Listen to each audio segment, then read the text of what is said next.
ஹோசூர் அருகே கர்நாடக மாநில எல்லையில் தொழிலதிபரை 2 கோடி ரூபாய் பணம் கேட்டு கடத்தி கொலை செய்தவரை துப்பாக்கியால் சுட்டு கர்நாடக காவல்துறையினர் பிடித்துள்ளனர்.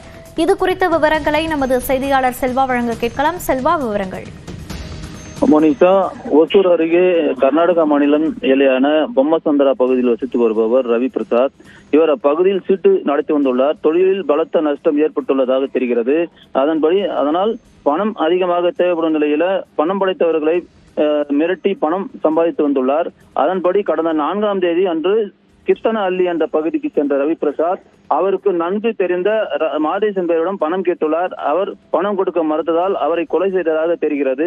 இந்த நிலையில எப்பகோடி போலீசார் விசாரணை நடத்தி குற்றவாளியை ரவி பிரசாத்தை தேடி வந்த நிலையில அதைத் தொடர்ந்து அதே ரவி பிரசாத் பணத்திற்காக கடந்த 6ஆம் தேதி மேலும் ஒருவரான தொழிலதிபர் பாலப்பா ரெட்டி என்பவரிடம் 2 கோடி ரூபாய் பணம் கேட்டு மிரட்டி ஜிகினி வழியாக சாலையில் அவரை கடத்தி சென்றுள்ளனர்.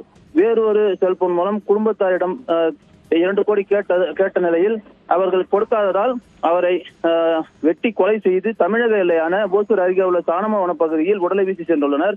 இந்த நிலையில் பாலப்பா ரெட்டி கடத்தல் வழக்கில் போலீசார் தீவிர விசாரணை மேற்கொண்டு வந்த நிலையில் ரவி பிரசாத் தங்கியிருந்தது தெரிய வந்த நிலையில் அங்கு ஆந்திர மாநிலத்தைச் சார்ந்த பல வருடங்களாக கர்நாடகாவில் வசித்து வருபவர் ரவி பிரசாத் தான் பணத்திற்காக மாரிஸ் மற்றும் பாலப்பா ரெட்டியை இருவரையும் கொலை செய்தது போலீஸ் விசாரணையில் தெரிய வந்தது.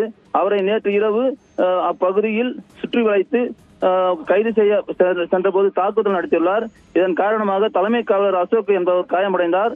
இன்ஸ்பெக்டர் சோமசேகர் பாதுகாப்புக்காக வானத்தை நோட்டி சுற்ற நிலையில் அவரை பிடிக்க முயன்றுள்ளார். ஒரு கட்டத்தில் ரவி பிரசாத் 2 கால்களிலும் போலீசார் துப்பாக்கி சூடு நடத்தி அவரை பிடித்துள்ளனர். இந்த நிலையில் அவர் கொடுத்த தகவலின் பேரில் ஓசூர் சாணம வனப்பகுதியில் நேற்று இரவு பாலப்பா ரெட்டி அழுகிய பிரேதத்தை கண்டுபிடித்து கர்நாடக போலீசார் தொடர்ந்து விசாரணை மேற்கொண்டு வருகிறார்கள். மோனிஷா, விவரங்களை பதிவு செய்தமைக்கு நன்றி செல்வம்.